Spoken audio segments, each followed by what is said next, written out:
Yo, what is up, everybody? It's Peace-Eye. Welcome to another video.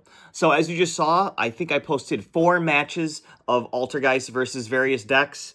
I only played Altergeist because I was playing Drytron for a little bit, and I was doing really good. I got first place, second place, and third place, not in that order, over the last few tournaments.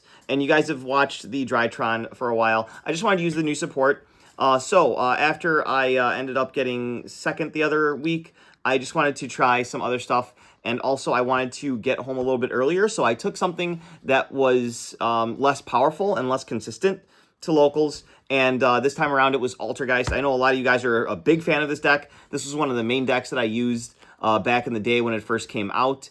I remember, actually, I think it was the 2018.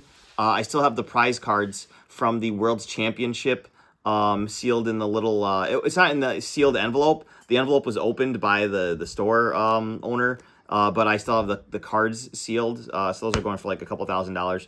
But yeah, Altergeist has always been this really sweet deck, and they had support out in, I believe it was Duelist Nexus or something like that.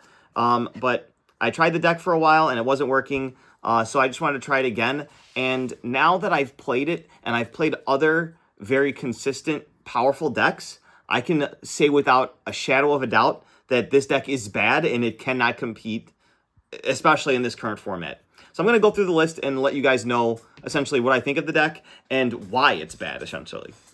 All right, so there's 2 different ways to play this deck. I played the combo variant. If you're going to play the control variant with a bunch of floodgates and whatnot, I don't think your engine is strong enough to actually withstand the meta. And it's not even consistent enough. 1 card back in the day could get you a lot, but now what 1 card does for you today, it just doesn't do as much as it did for you in the past with respect to the other decks in the format.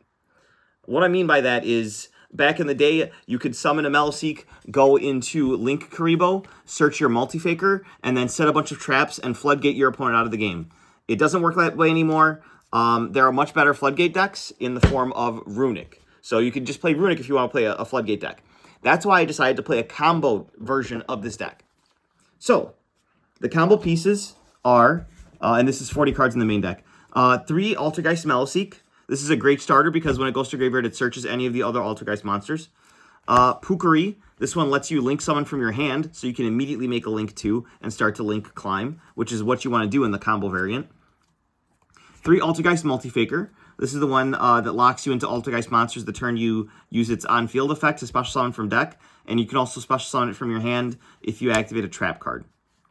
And then 3 Marionetter. So these are the ones that you're playing at 3. This is your normal summon that lets you set an Altergeist trap. There's an Altergeist trap brick that you play that if you draw it, it just completely messes everything up. But if you don't draw it, you set it from your deck, and you can activate it that very turn and use Marionetter's special ability to bring it back. So, in order to go full combo, you essentially need either a Meliseek and a Pukari, a Meliseek and a Marionetter and a Multifaker, or a Marionetter and a Pukari. That's not very consistent. So you do need to play other consistency cards to see that combo more often. I actually only resolved combo, like full combo, like once or twice during the tournament. And I went to a lot of game 3s. This deck is just not consistent enough.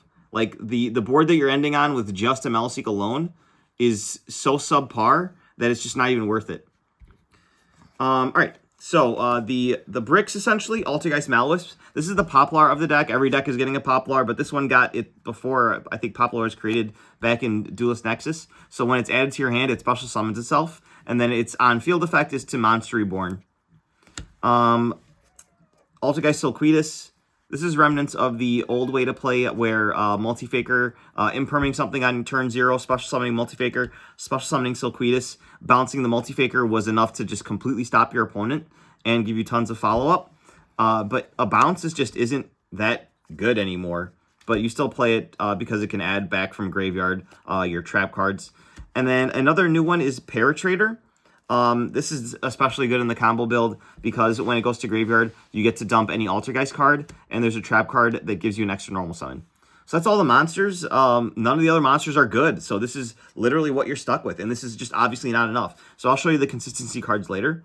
But we do play one of each of the good traps. So we have Altergeist Protocol, which is the monster negate. and then while this is face up on the field, your activated effects of your Altergeist monsters cannot be negated. So if they're impermed, if you're under skill drain, as long as this is on the field, all of your effects go through. But if you can't get to this, then I lost to my own skill drain, I think, during the tournament. Manifestation, this is one of the Monster Reborns. This does any monster in attack position, and it equips to it. Haunted Rock, this is one of the other hard bricks. So this is what you set off with Marionetter, and you can activate it the turn it was set by discarding an Altergeist card. Next up, we have Revitalization, one of the newer ones from Duelist Nexus. Its on-field effect is to reborn a Link monster of Altergeist variety, and its graveyard effect is to banish it to have an additional normal summon of an Altergeist monster. Then, to supplement that, we do main deck 3 evenly matched because trap cards trigger your Faker. I do have the imperms in here as well, but I'll show you guys those with the hand traps. So those are the main Altergeist cards. I do have some consistency cards as well to supplement that, but there's just not enough. Like, 1-for-1 would need to be a 3. But yeah, this gets you to your Malseek or your Pukari, whichever one you need. 3, Pot of Prosperity. You just need to see your stuff so badly. And then 3, Small World. So basically, any of your Altergeist monsters bridge into any one of your other Altergeist monsters. So if you open 2 of a kind, you can Small World 1 away for the other missing piece and try to go full combo. But that combo loses to 1 hand trap. Like, you cannot play a deck this format that loses to literally 1 interaction. So if your opponent interacts with you, you literally just pass on basically nothing, which is why I really don't like this also. Obviously, you need a ton of defense. If you're not playing the Floodgate build, what you're going to need to do is play either board breakers or hand traps. I decided the hand trap route. So 1 Nibiru, this is also a cross-out target. 3 Ash Blossom and Joy Spring, 3 Droll and Lockbird, 1 Effect Failure, and 3 Infinite Impermanence. To go with the hand traps, you do have the defensive power of Cross-out Designator, because like I said, you literally lose to 1 hand trap, and then 1 Called by the Grave. Final card, 40th card. This is a bad idea. I decided to play Silhouette Hat Trick. So this is what you can set from the new Infinite Forbidden set off of your, the monster I'll show you in the extra deck. It's like a bunny rabbit or whatever. But yeah, this is just like negates cards face up on the field and it can't be destroyed by battle. It did buy me 1 extra turn against Tempai, but they just had so much and I topped that garbage that it didn't end up mattering at all. And also, if you special summon this as a monster, you can't use Multi-Faker during the same turn. So this is just not one of those decks that you can use that card in. So this deck list wasn't perfect. It could have used a little bit of refining, but I'm telling you now, there's not really much that you could do with this deck in order to get it to function properly, where you could get like first place at a competitive tournament. There's just no way with the way that the engine works and the other strategies there in the format.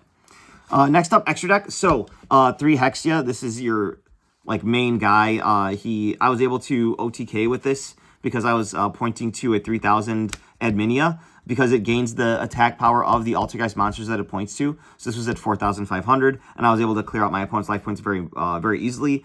Any Altergeist monster that it points to, you contribute it not once per turn to negate a spell and trap that your opponent controls. I wish it could negate monster effects because that would be really broken, because then you could play around Nibiru a little bit. Because if your opponent has Nibiru and you're going full combo, you literally end on maybe like a trap face down. Like, it's not good at all. But yeah, this, when it goes to the graveyard, it searches any Altergeist card, period. So it's very powerful. You want to get to this as soon as possible.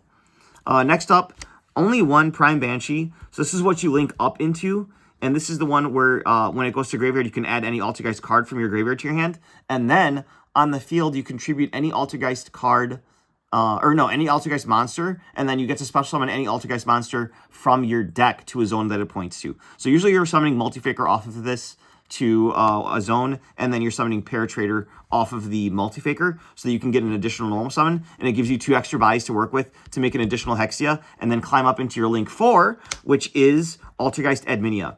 So this is a Baron type of effect where you can only use its effect once while it face up on the field, but if it leaves the field and comes back, like Graveyard and then back on the field, or Banished and back on the field, like from an SP Little Knight, then its effect is live again. Its effect is you can, at quick effect speed, send a card you control to the graveyard as cost to permanently take control of one of your opponent's monsters, and it becomes an Altergeist monster. So, if your opponent is doing something and you've got this set up on field, you can send a card you control to the graveyard, even itself, to take control of an Altergeist monster, or to take control of one of your opponent's monster, and it becomes an Altergeist monster, which means that Hextia can gain attack from it, and you can tribute off your opponent's monster to negate one of their spells and traps, which is really broken.